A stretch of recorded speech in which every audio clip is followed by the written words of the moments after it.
7 सितंबर 2022 को भारतीय राष्ट्रीय कांग्रेस द्वारा राहुल गांधी के नेतृत्व में भारत जोड़ो यात्रा शुरू की जाती है। कहा जा रहा है कि यह लगभग 150 दिनों तक चलेगा, जो कन्याकुमारी से लेकर जम्मू कश्मीर तक की जाएगी। लेकिन यह यात्रा क्यों, लेकिन क्या इस यात्रा से कांग्रेस पार्टी पे कोई प्रभाव पड़ेगा? क्या इस यात्रा से राहुल गांधी की इमेज पे कोई प्रभाव पड़ेगा? आज हम इसी यात्रा के बारे में बात करने वाले हैं। अगर यह वीडियो अच्छी लगी तो लाइक करें और चैनल को सब्सक्राइब करें।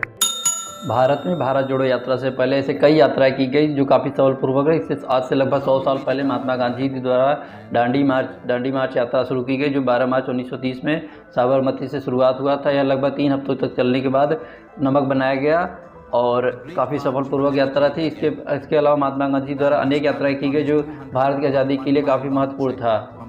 सन 1951 में विनोबा भावे द्वारा भूदान आंदोलन चलाया गया, जिसमें जमींदारों को कहा गया कि अपना ज़मीन वो दान करें, जिससे किसानों के पास ज़मीन आ सके और वो खेती कर सके।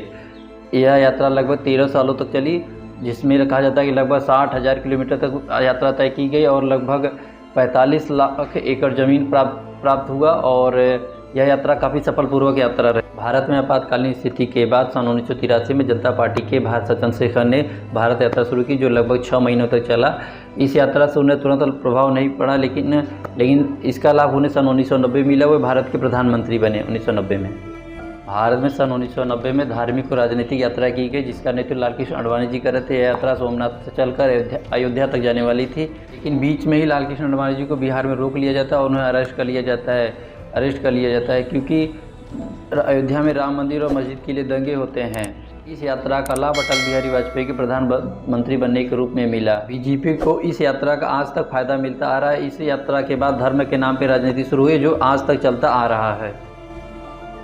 हम बात करते हैं कि भारत जोड़ो यात्रा से कांग्रेस पार्टी को कुछ फ़ायदा होगा। यह यात्रा कांग्रेस पार्टी के लिए कारगर साबित हो सकती है, क्योंकि इस यात्रा में कांग्रेस पार्टी को मीडिया का फुल कवरेज मिल रहा है। जो इस बात से अंदाज़ा लगा सकते हो कि अब कांग्रेस पार्टी को प्रेस कॉन्फ्रेंस नहीं करना पड़ रहा है। खुद अब बीजेपी कांग्रेस पार्टी के लिए प्रेस कॉन्फ्रेंस कर रही है। कहते हैं आप यात्रा कर रहे हैं भारत को जोड़ने की।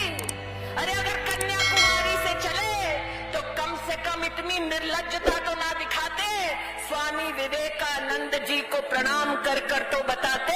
इस बात से अंदाज़ा लगा सकते हो कि अब कांग्रेस पार्टी को प्रेस कॉन्फ्रेंस नहीं करना पड़ रहा है और बस अब ये देखना है कि भारत जोड़ो यात्रा के बाद कांग्रेस पार्टी पे क्या असर पड़ेगा। और आज की वीडियो में बस इतना ही। और आपको क्या लगता है, इस यात्रा के बाद कांग्रेस पार्टी पर असर पड़ेगा कि नहीं पड़ेगा, ये कमेंट में हमें बताइए।